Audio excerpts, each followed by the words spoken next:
Bonjour,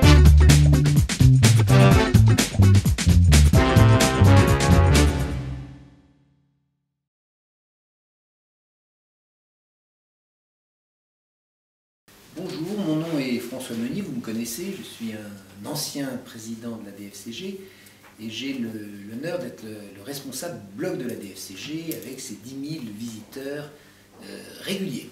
Alors nous inaugurons une formule nouvelle qui sont les débats vidéo du blog, sous la forme de courts entretiens sur un sujet de fond.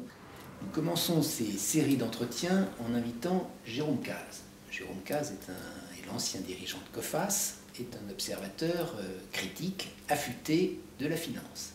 Jérôme, peux-tu te présenter ?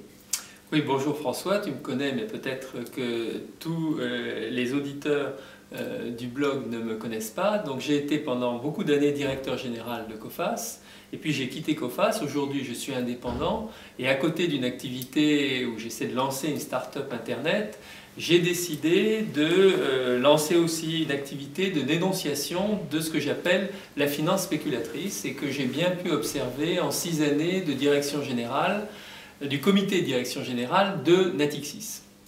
Alors j'ai écrit un thriller que je recommande pour les vacances ou en dehors des vacances qui s'appelle 555 Jeudi Rouge et qu'on peut avoir gratuitement sur internet en www.555 Jeudi Rouge. J'ai une page Facebook et j'essaie, quand c'est possible, de passer cette bonne parole et je suis particulièrement ravi de pouvoir le faire devant la communauté des directeurs financiers et des contrôleurs de gestion. Voici comment nous allons procéder. À chaque fois prendre un thème sur les banques, sur les marchés financiers et en une série de très courts entretiens, traiter ce sujet avec vous. Premier sujet, une banque est-elle une entreprise comme une autre? Jérôme. Alors c'est un discours qu'on entend beaucoup, tu le sais, c'est en fond le discours de base des très grandes banques, c'est de dire laissez-nous faire notre boulot, on sait ce qu'on fait, comme n'importe quelle entreprise, vous ne les embêtez pas, pourquoi vous nous embêteriez? Et là je pose simplement 2 questions, est-ce que vraiment il faut les laisser faire?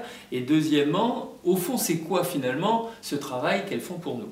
Premièrement, je ne pense pas qu'on puisse les laisser faire parce qu'elles ont un métier que j'assimile au métier de médecin, c'est-à-dire qu'elles travaillent avec de la matière extrêmement confidentielle et personnelle.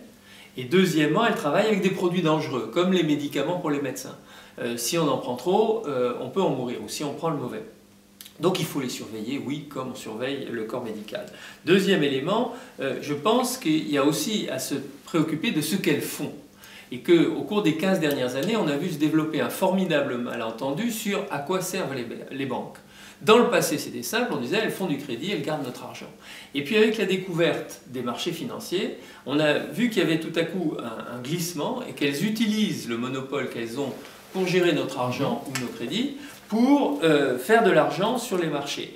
Et donc à ce moment-là, on a vu un glissement extrêmement dangereux pour tout le monde, mais aussi pour les directeurs financiers, qui a fait que des institutions qu'on protégeait, parce que finalement, c'était des concentrateurs de risques. Elles prenaient le risque des petits, non experts, et elles les agglutinaient dans leur bilan à elles qui étaient grosses et expertes. Et donc finalement, elles apportaient, elles étaient des diffuseurs de confiance. Aujourd'hui, les banques, au contraire, avec le fameux modèle Originate and Distribute, prennent des gros risques, elles qui sont très expertes, et les renvoient vers des petits moins experts. Et donc, en fait, elles deviennent des diffuseurs de méfiance. Et donc, on est passé d'une période où elles contribuaient à la stabilité du système à une période où elles contribuent à l'instabilité du système. Je remarque du point de vue du directeur financier, je vais dans ce sens, 2 différences majeures. Un levier d'une entreprise, un levier de dette d'entreprise, c'est 30% du bilan sous forme de dette.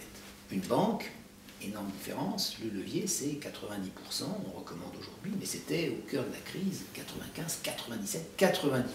Donc il y a un endettement qui est de nature totalement différente.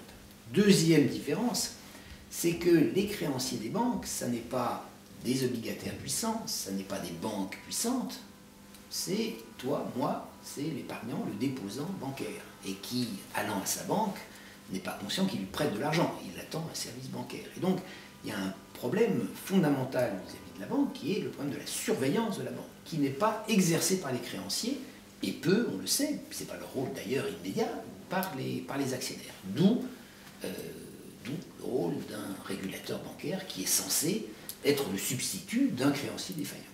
Et donc tout l'appareillage réglementaire bâti au cours de 2 siècles est venu de cette dissymétrie, de ce rapport de force un peu tordu entre le créancier qui ne vient pas pour prêter de l'argent, mais qui vient pour attendre un service de la banque. Absolument. Et donc, premièrement, non, ce n'est pas des entreprises comme les autres. Et deuxièmement, la façon dont elles travaillent nous concerne tous.